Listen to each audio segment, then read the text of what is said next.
back to our Groundskeeper chat series. I'm your host, Meg Kruger, and today we have our special series episode for you where Weston and I are just going to chit-chat, talk about the exciting episodes we had the chance to record the past couple months, and then give you a little sneak peek into what you'll have coming down the line from the Groundskeeper Chat podcast. So I think I already said I'm your host, Meg Kruger, but I will now take this opportunity to say hello to my co-host, Weston Appelfeller. Hey, how's it going? Who's joining us from a 34-degree Vermont today. It's not much warmer here in Cleveland, Ohio, I'll say, but we're going to get up to 60 today. Oh, wow, that is much worse. Yeah. So, I think we're making it to like mid 40s here, so we're not quite into spring yet. I think we have a couple days where we're low 20s in the mornings this week. So, Yikes. No uh, thanks. yeah, But no. today we're going to be talking about capitalizing on culture, stepping into the spotlight for this industry. And I mean, that's truly fitting because you've got that spotlight behind you, and we're going to have you step into the spotlight today with your background there. Yeah, Poor today's the Joe. day that I'm really regretting this whole plan. And I don't know that we've ever really touched base on it, and I don't know that we were ever planning on it. But This is the when perfect time to yeah. acknowledge the elephant in the room.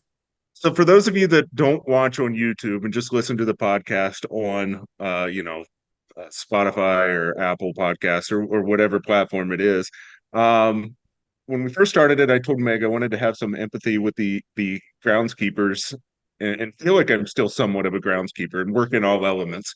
And so I promised to podcast outside every show. And um, yeah, the thankful thing for that is, since we went to SFMA and did so many Mm-hmm. episodes, I got off the hook in the winter when it was really Definitely. cold here in Vermont. But this week, I think we've done a couple of these now, and both have been rather chilly. And I immediately regret this. So if you do happen to tune in on YouTube, you'll see, a background of nature and me usually sitting in some kind of a Carhartt hat and Carhartt jacket. Um, Sometimes with a blanket on underneath, but I don't know that this really is the exact thing that groundskeepers work towards. But I I feel love bad it. for the guys still out doing the work and or the guys and gals out doing the work, and this is the best I could do to match that. So You're standing in solidarity with them for sure. that's right.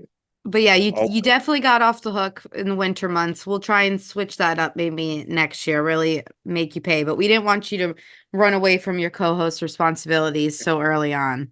Because that's the right. people just love you. I mean, wow. The numbers you've brought in just alone. Yeah, yeah, I hear that. I hear that. So but Oh, speaking geez. of that, Meg and I were just talking before we went on. Remember to like, share, hack into my account and like and share from that because I don't do it that much. So, whatever the best way is to let your friends know that we are doing a podcast.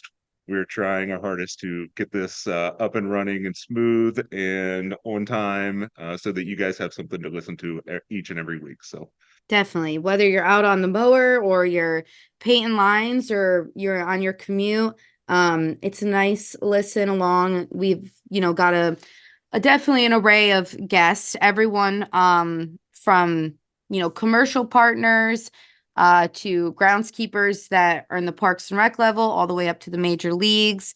Just trying to get you not only some turf tips, which trickle in there, but it really is like a culture podcast, I'd say, as far as we talk about the things that, are challenging for all of you out in the field, things that we're excited about. And I'll say I always walk away from a recording like feeling refreshed and like excited for what's to come.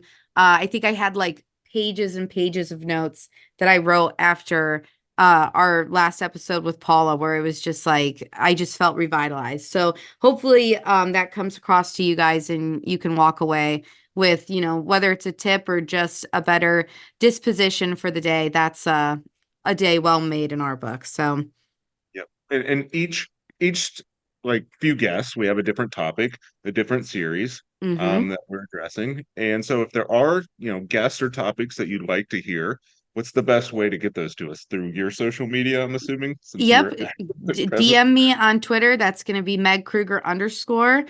And yeah, I would say even if you want to be a guest yourself, like we would love somebody to say, hey, I want to come on. And if you have a topic that you're interested in diving into, great. If not, we'll find one for you to fit into. But yeah, through my social media, or you can email either one of us, which it's M Kruger at Pioneer Athletics and W Appelfeller at pioneerathletics.com. So yeah, look at us doing the Yeah, promotion, doing the there. work here this morning. Who knew? Who knew we could do that? We're promoting ourselves. We're stepping into the spotlight. We're capitalizing on some time that hopefully we're in people's earbuds this morning to yeah, really promote ourselves. But it really aligns and it segues nicely into what our topic was the last couple months. And just to lay the groundwork, this really came from Chris and I had the opportunity to also Chris Bell is not here this morning. He's a slacker. He's got bigger and better things to do, but he is our unofficial, very hesitant temporary co-host that we like to drag into the mix whenever we can. Temporary, permanent. Yes. But he actually joined me for some of the episodes in Daytona, and we had the opportunity to sit down with Larry DeVito of the Minnesota Twins. And he brought up a really interesting, topic that fell under our whole discussion was about visibility and, gaining that spotlight for our industry.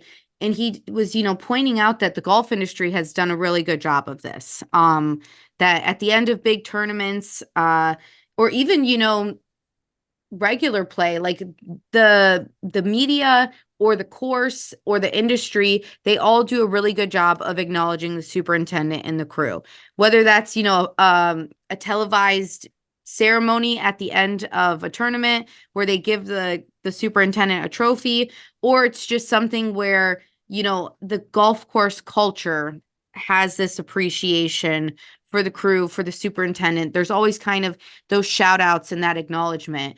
And he was like, we need to find a way to, bring that into the sports field arena.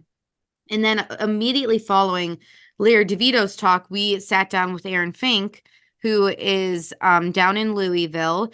He is, you're going to have to remind me what the team's name is down there. Louisville SC. I think it is just Right. Yeah. I yeah, think it's pretty. FC. But it's Lynn Family Stadium. And Mhm. he said that, you know, they're not being televised or they're not having this, worldwide or citywide acknowledgement, but the fans themselves, they have found a way to kind of, garner attention with their own fan base and create this like camaraderie, this culture around the crew with the fan base to where like the fans will come with like those big heads of, crew members and things like that. So I loved that that was kind of like two different entry points. You could be going for the media or the televised acknowledgement, or just within your own community, with your own fan base and kind of garnering that attention there as well. So that's where this topic, was kind of born from, was how as groundskeepers, can we capitalize on some of these major cultural events that we're a part of? I know as I sit there as a fan of things like the Super Bowl, or big tournaments or things like that, I'm like, oh, I love that I know all this background about the crew that, is there, has been taking care of it. But how do we bring some of that into the spotlight, not only to, create buzz about our industry, potentially attract people to our industry, but to also kind of direct these conversations that are happening about our fields and our facilities in the right direction. It's wasted airspace if the only time that they mention the crew is to be like, I bet you didn't even know that this was a profession, or that these people don't just mow the lawns. Like they're, scientists. It's like we need to get a hold of those like journalists and be like, okay, there's more of a story here. Like you can really go a lot farther than those little sound bites that we've all heard where it's just like, Oh, the crew members, they work long hours. Like they've been here for, and wasted airspace, getting a hold of them and being like, how do we, capitalize this and in turn make it beneficial for the grounds crew, in our industry as a whole. So that's really what we dove into. And I will now let Weston get a word in. What was And I that, think it's like 5 minutes straight? yeah, it's 34, Meg. Let's hurry up with this one. No, and really, I think as a person who works in this industry and has been in it since, the early 2000s, that's promotion of groundskeeping is where I even learned about this. So I Hmm. don't know that I've ever shared this with you, Meg, but like I grew up a San Francisco 49ers fan in the early 90s, Okay. and they were a really good team. And I think it was like 94, 95, they went to the Super Bowl, and I'm sitting on my couch like early, ready to go, probably all decked out in like 49ers starter gear because that was the cool thing back then, right? Yep. And they put on a special, I believe, like maybe like 2 or 3 o'clock that day, like early in the day on George Toma. And that's when I realized what groundskeeping was. Had no Oh, idea cool. up until that point.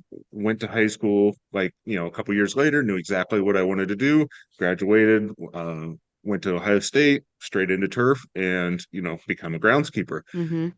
But I think those are the kind of things that we're talking about, right? Is that if you have that chance and you have the opportunity, or how do we make the opportunity to be able to get in Yep. front of people to, either one, promote yourself, which then could lead to, better, financial gain for yourself down the road, Hmm. or promoting your crew. It could help them set themselves up with life, or also starting that next generation of groundskeepers that don't know that this is a thing and trying to figure out how to get them involved as well. So, yeah. Yeah. And I love when we like that's the note that Paula left us on after her chat. She talked about that's what's really motivating her, exciting her in the recent, years is finding a way to crack the code on how do we, you know, inspire this next generation to join our crew. Um and so like you are the 1%, like somebody who, you know, in high school was already like, I'm going to do this for my career. We do this, I've been doing this since 2020. And I will say, like, maybe 3 people out of, the 75 people that we've interviewed said, like, oh, I knew about it. It was on my radar and it was, what I wanted to do. Every single other person was like, it was a happy accident. I had no idea this was a career. You know, I worked on like a game day crew and, turned that into this. Um, and so, yeah, getting people before we just keep on relying on, people, happy accident falling into this industry, and making this a valuable option for people. So Meg, you keep mentioning Paula, but who's Paula? And Paula, yeah, so this will also be a nice challenge. You had the opportunity to introduce Paula, and you yes, called me before, and you're like, "This is really embarrassing, but how do I pronounce the last name?" and I've known Paula for, like I said, like 15 years, right? 10 to 15 years. And with so many groundskeepers in this, it's like with the call with Ryan Bajorn, right? Like we called Yep. him, how do you pronounce your last name? You just get stuck in your ways of what it is. And I don't know that we ever asked her the correct way, but I'm going to see for and that's She what we didn't said. cringe whenever you introduced her, but it was funny that you were asking me because like when Doug was saying, "Oh, I'm gonna call Paul on your behalf and have her come on," and I was like, "How do I say the last name?" And he said it like 4 or 5 times, and then of course by the time we pressed record, I was like, "Sleaford." Yeah, it's you look at it and you like immediately start questioning how things are pronounced, right? Yep, Like my last name is Appelfeller, but the E is before the L. And so if I'm just like looking at that, it's like Appelfeller. yep, Um, yep. but it's not that at all. So So um Paula Sleaford or Torah Slyford. lady. Torah lady. So The I'll let you Torah know. lady, as she is so fondly known in the industry. She's been with the Torah company for 17 years, and we really talked about that in the first half of her chat. What about the company kind of kept her there? But also, what about that company within this industry? Has she been able to make a career out of? And it was really, she said that the company itself reflects that camaraderie and that culture that we have in this turf industry. Um, and what a treat she was. She came to the table with incredible ideas, positivity, excitement for the industry. So we touched on her turf origin story, but then we really, yeah, it started to get into the nitty gritty about this topic where, how do we combat those labor and misconceptions, issues, and how do we capitalize on these cultural events? So she's an episode you definitely don't want to miss. And I loved how she ended it. She was just like, commercial partners, we just have to find a way to support these folks over the next, several years here. And shared like a staggering statistic about the labor force that is going to be needed to pull off the World Cup. I think it was like what, for 6 weeks? If I remember the correct statement I was told was for 6 weeks, there are going to be each stadium's going to need 25 people that could work 18 hours a day. Insane. It's just crazy. And when you think about most professional stadiums maybe have 5 to 10, Yeah. and that's a good crew over maybe two different facilities, right? Yep. Uh, and let alone 25. And that's this 8 to 10 may work, or 5 to 10, whatever the number is, may work 18 hours a day, but they're not doing it for 6 straight weeks Yeah. every single. So Yep. We also talked about, how do we support groundskeepers to not only get through those 6 weeks, but not be burnt out by the end of those 6 weeks so that they can return to their day-to-day job and get the facilities back in order. A lot of these professionals are going to be asked to host the World Cup and then in a couple weeks, bring the NFL back and have their field ready for football again. And how we can support them as an industry, not only on the mental health side, but on the physical wear and tear that this is going to create to not only them, but their fields. mhm. And just really starting those conversations now because those things are the things that often get lost in the chaos of events like this. And it's like so many groundskeepers live in that limbo where it's like, I just got to get to the next week. I just got to get past this event. But our typical jobs are going to be there waiting for us once this is all said and done.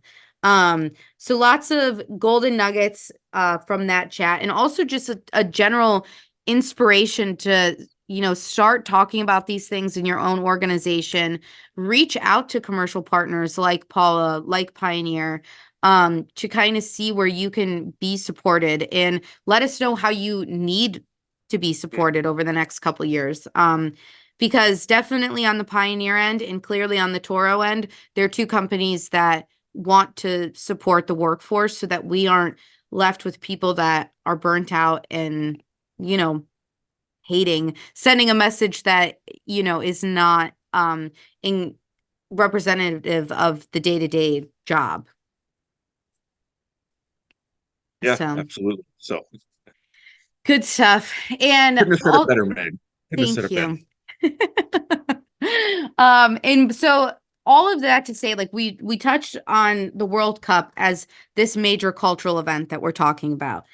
So the other guests that we were excited and are excited to introduce to this series really are closely knit to FIFA, and whether that's on the research side or the actual groundskeeper that's going to have the opportunity to host some of these games, or on the organizational side of it. We have a little bit of everything in this next series, and really think that we had the opportunity to see so many different points of view and really bring a lot of the things that people are concerned about but also excited about into the light, that we have coming up in the next couple of years. So Absolutely. It's really, I think we're 2 years out of it, but the amount of work that's getting put into this, either research, groundskeepers themselves, sod mhm, farms, commercial companies that have to provide the products for this, like even like they're stressing out about this. yeah, Like everyone is stressed about this event that's going to happen in 2 years. mhm, Uh, And, I think this whole program is trying to figure out how to deliver a positive message as it Yeah. goes through, and understanding that the stresses are going to happen, but to enjoy it and to embrace it because of the impact it will have on turf grass in the United States for the Yeah. next 30, 40, 50 years is going to be crazy. How Yeah, much and we're if we going don't capitalize on all of the global attention that this is going to have, it's a missed opportunity for, really attracting people to our industry, but also just, you know, helping groundskeepers secure themselves a spot at the table within their own organizations or in the industry as valued professionals, for them to really finally be seen for the professionals that they are. And if we don't, capitalize on that opportunity, I think we'll all severely regret it. But you brought a really fresh perspective where you said, you had no problem when you were on that side of the industry, talking with somebody a few weeks before the event, even maybe a week or so before the event. But once it became like game time and you were focused on the field really performing to its best abilities, you avoided them like the plague. Like you were just like, no,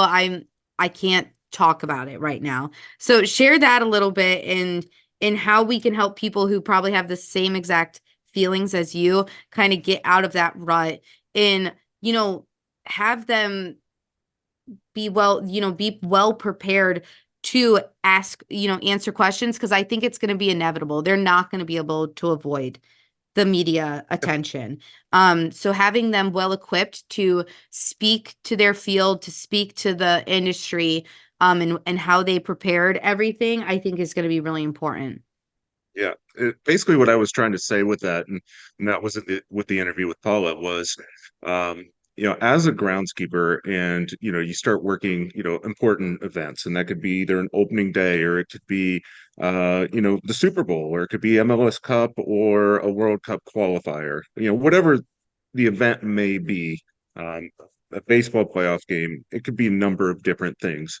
Um, I think leading up to it, at least for me, when I was, 6 weeks out or 3 weeks out, and an interview with Crest would come, I would be okay with talking about it. Like Mm-hmm. it was okay, yeah, we can talk about this. This is about to happen. This is what we're doing to prepare for it. And again, when it was 2 weeks past, or even a week past, or an hour past, and you knew Yeah. the results of how it was going to be, you could loosen up again and talk about it and be absolutely okay, and not have to worry about it because you had a reference back to this is how what happened. These might be the questions that I'm going to face. You know what's coming. But when you're 2 days out from that event, the anxiety for me was so high Mm-hmm. that it was literally, how can I hide? I don't want to do an interview. Unless I like was comfortable enough that everything was going to be, a-okay and perfect. And there was only a few of those situations that I ever had that it was going to be okay. I think a case in point for this was really, the end of my career was working in grounds, I guess, not the end of my career, but the end of the working side in grounds Mm-hmm. was at Austin FC. And, leading up to the construction, that I was fine talking to people. I did interviews. Leading up to the sod install, I was fine talking to people. I did interviews. But there was like a window there where things weren't great, and we knew Mm-hmm. the field wasn't going to play the way we wanted it to play. And I tried hiding from every single person I could so Yeah. that I didn't have to talk about it. And I was fine. The field sucked and it didn't do well and we had to replace it. I was fine afterwards talking about it because I could tell the story about what happened. But at the Yeah. time, it was, I was standing on the train tracks and I was about to get hit by the train. Mm-hmm. And I wanted no part of telling that story at the time. Yeah. Yeah, we actually did a series at Austin leading up to like the field grown, install, and all of that. That was called The Best Pitch in Texas. Not my name, not my idea to name it that. And in fact, I even called, several of the other groundskeepers around the area that had soccer fields and said, you know, I did not name this. I did This is not not the coin this term. yeah, FC Dallas's field is better than our field, and Houston Dynamo's field's better than ours. Like this is a marketing slogan.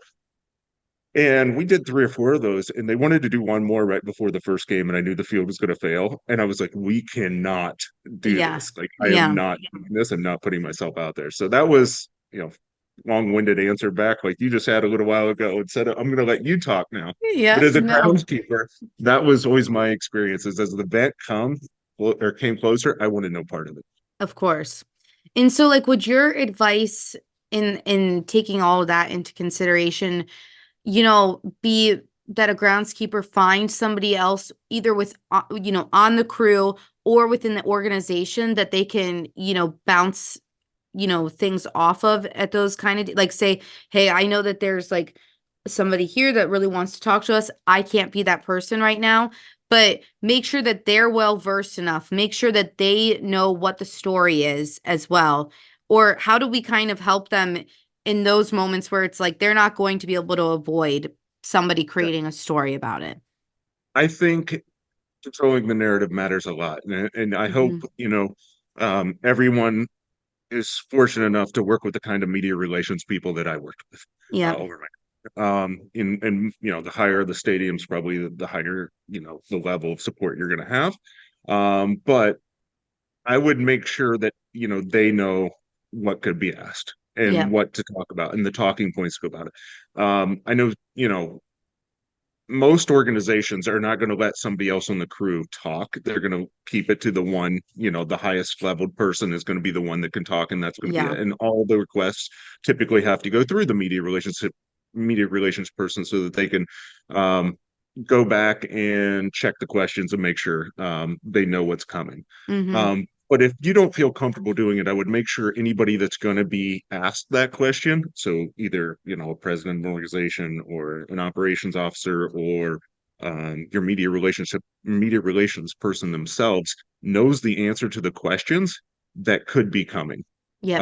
All right, well, the field may not play the way you want. This is the reason why. Yep. So that they get asked the question, they're not just either given the wrong information or saying something that could bury you even deeper in that. Hmm. I think not shying away from the issues are probably good as well. Yep. And I think we did an okay job with that in Austin. I think as a crew, we had a plan set up as to this is what was going to happen. This is the information we're going to need to have, and this is why. But I think the more prepared you can work out with, your communications director, media relations, whatever, to have a, set talking points is probably the best. Hmm. So that when you go into something, you feel prepared and you're not just throwing yourself out there. Yeah. It brings that anxiety a little bit more back into focus. And I think also remember in big picture is that this is one event. You got a whole career.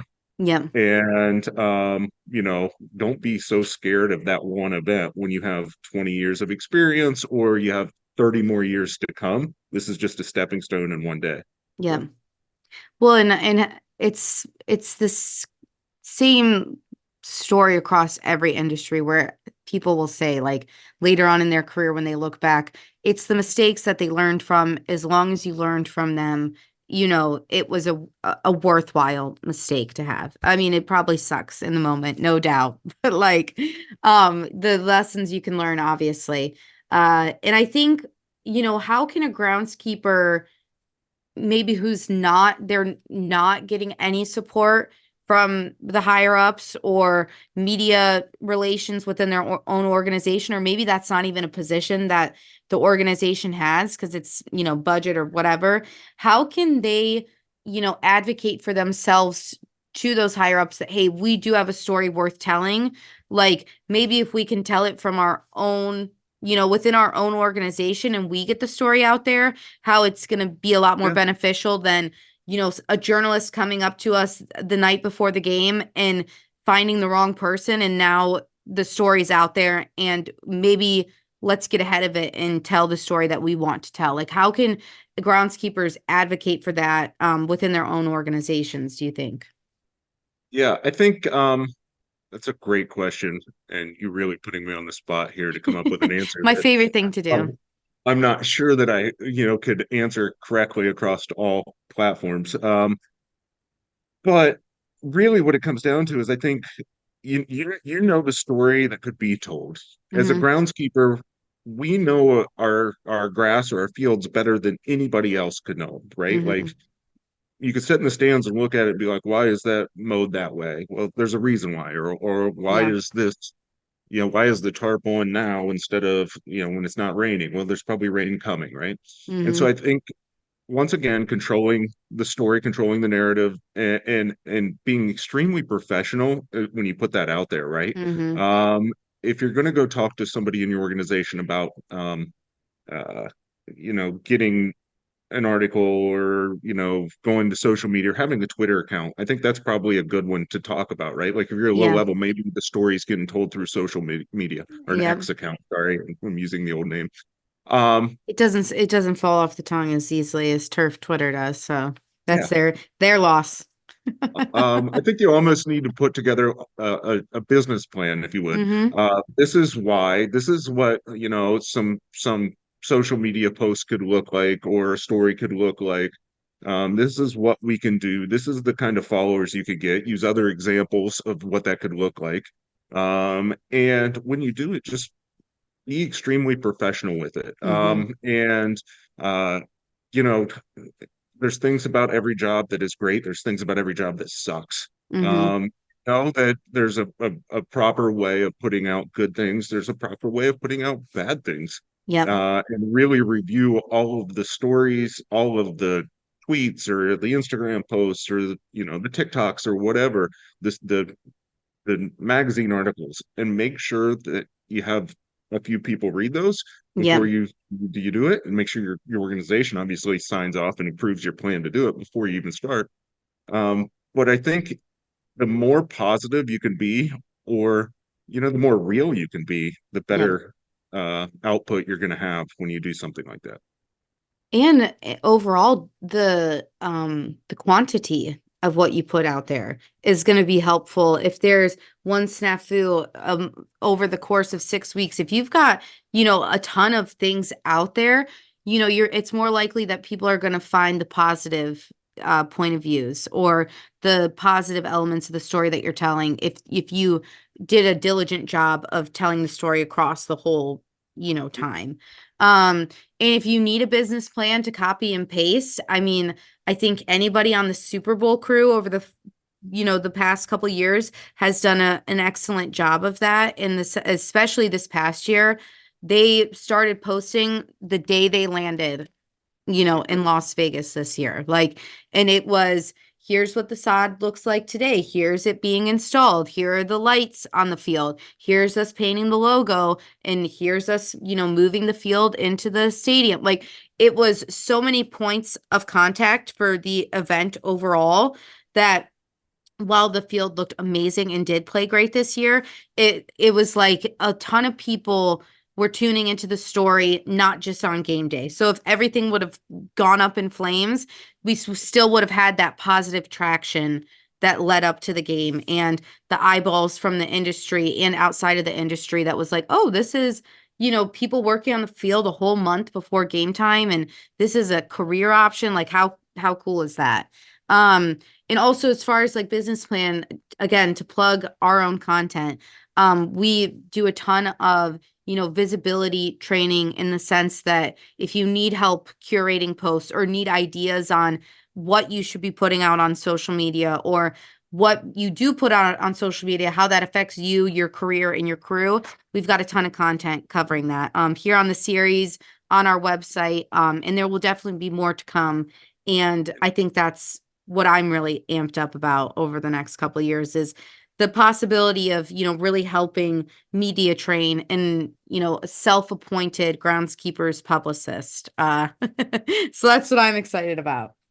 And we keep referring back to FIFA or Super Bowl, but this could be the lowest levels of minor league baseball or small colleges or Parks and Rec or whatever. Really, This could be the if you're big doing tournament at your local like baseball field. Like exactly, you're it doing a all field has renovation. that, it all has that um intense nature, but and it may not be the media, but it might be parents that are like, what the hell are my tax dollars going toward? It's like Yeah, you needing to answer those questions sometimes. exactly. Field renovations or the big 4th of July, mow pattern you put in or whatever. That could be a talking point that helps boost your career, helps boost your Mm-hmm. facility, and is really worth telling a story. So Love it. Well, I think we've told a story here today as well. I think we hopefully created some excitement about the episodes we have coming down the line. Again, these ones you're not going to want to miss. It's exciting buzz that we have going on in our industry, but also I think a lot of golden nuggets of information that groundskeepers can pull from. Again, right, going in line with Weston's point, no matter what level you're performing at here, whether you're a groundskeeper that's gonna host a World Cup game, or you're somebody on a different level that, you have your own championship game per se. Um, I hope that you guys find something from these episodes and, keep tuning in and sharing and liking and engaging with the content so that we can, get these message out to the people that need to hear them, which is everybody, because what I have to say is obviously. and can I admit something before we sign off here? Yes. So I said I'm sitting outside, but the reason why, if you're watching on YouTube, you see I'm sitting like in the shade is because I'm like half sitting in a building with a garage door open and it's like really shady. So if you're like actually do click onto YouTube to see this, It's a um worthwhile picture for sure. I look like I am on one of those like Dateline murder shows or whatever, and I'm afraid to say who I am, and I'm sitting in the shadows, Oh, bright geez. sunny background, and then like a shaded out person sitting there. So that's what I feel like right now. So As I we're think I'm giving cheating people a little bit. advice on how to, curate the proper story, the right image, we've got, Weston's murder image here. This was like I was fine to talk about this episode 6 weeks ago. But now that it's actually time, my anxiety is a little high, so I'm just gonna hide out and Yep, yep. with you instead. Now So you're worried they're gonna come for you. So, well, as always, Weston, it's always a nice time to catch up with you and talk about the things we're excited about, which yeah. is this topic. We won't bore the people with anything else that we've got going on this time around. Nope. And thanks for listening. Cheers. Cheers.